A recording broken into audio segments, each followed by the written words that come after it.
Shalom guys, ketemu lagi. Kita akan bahas tentang apakah ketika seseorang dipenuhi oleh Roh Kudus, dia harus berbahasa roh, ataukah bahasa roh adalah karunia. Sebab di dalam 1 Korintus 12 ayat 7 sampai 11 di sana menjelaskan bahwa salah satu karunia adalah berbahasa roh. Nah, ini menjadi penting karena pandangan sebagian gereja menganggap bahwa orang yang dipenuhi oleh Roh Kudus adalah orang-orang yang berbahasa roh. Nah, bagaimana dengan orang-orang yang tidak berbahasa roh? Apakah mereka tidak dipenuhi oleh Roh Kudus? Mari kita bahas. Pertobatan itu terjadi bukan karena seseorang berbahasa roh kemudian dia bertobat.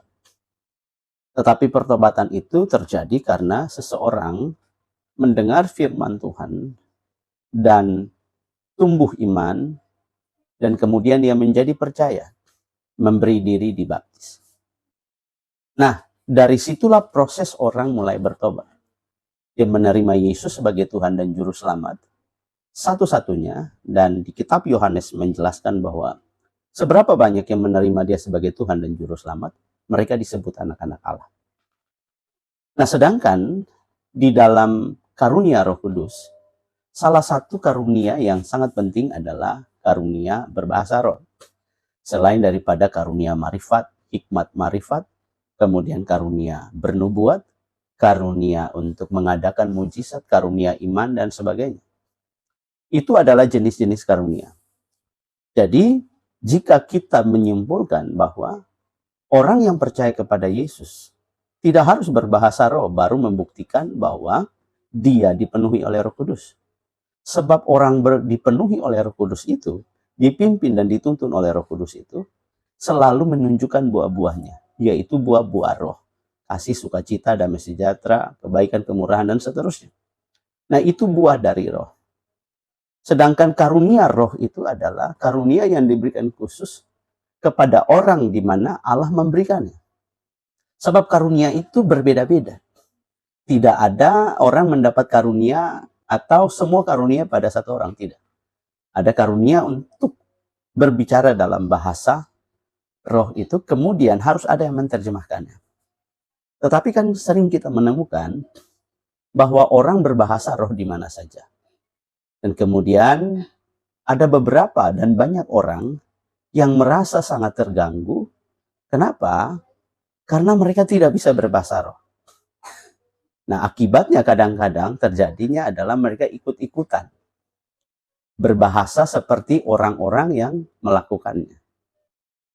Dan pengalaman tiap orang mengenai karunia-karunia rohani tentu berbeda-beda.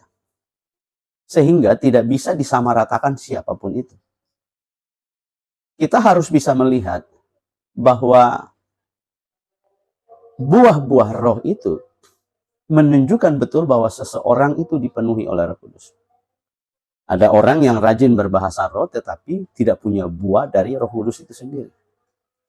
Ada orang yang setiap saat bisa berbahasa roh tapi membenci, mendengki, dan sebagainya, dan sebagainya. Nah, ini yang harus dilihat. Karena Alkitab berkata bahwa bukan semua yang berseru Tuhan, Tuhan, Tuhan yang akan masuk dalam kerajaan Allah. Tetapi orang-orang yang melakukan kehendak Tuhan. Karunia akan berhenti, mujizat akan berhenti, tetapi kasih itu akan hidup selama-lamanya. Buah dari perbuatan itu akan ada selama-lamanya. Nah, jadi kita bisa simpulkan bahwa bukti seseorang dipenuhi oleh Roh Kudus tidak haruslah berbahasa roh. Tetapi bukti seseorang dipenuhi oleh Roh Kudus, dipimpin, dituntun oleh Roh Kudus adalah buah dari pelayanannya, buah dari perbuatannya, buah dari hidupnya sendiri yang menjadi kesaksian bagi banyak orang bahwa Yesus Tuhan dan Juru Selamat. Apa kemudian bagaimana dengan orang-orang yang berbahasa roh? Biarkanlah mereka melakukannya sesuai dengan pengertian dan pengalaman mereka bersama-sama Tuhan. Kita juga tidak bisa menghakimi mereka, sebab mereka juga punya pengalaman pribadi dengan Tuhan. Nah, tetapi kita harus melihat ajaran-ajaran yang sehat, yang sesuai dengan firman Tuhan.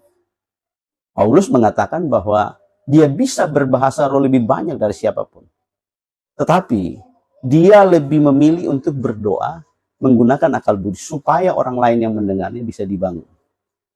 Nah, artinya bahwa berbahasa roh itu penting, tetapi harus ditempatkan pada tempat yang tepat sehingga tidak menimbulkan kebingungan bagi banyak orang. Nah, demikian, karena hal ini menjadi kontroversi antara golongan gereja A, gereja B, gereja C, dan lain-lain. Nah, mari kita saling menghormati dengan pengalaman-pengalaman iman, tetapi pengalaman-pengalaman itu tidak menjadi patokan untuk siapapun. Tetapi yang menjadi patokan adalah firman Tuhan. Sehingga kita tidak lari kemana-mana penterjemahannya atau penafsiran. Sampai sini dulu, Tuhan Yesus memberkati.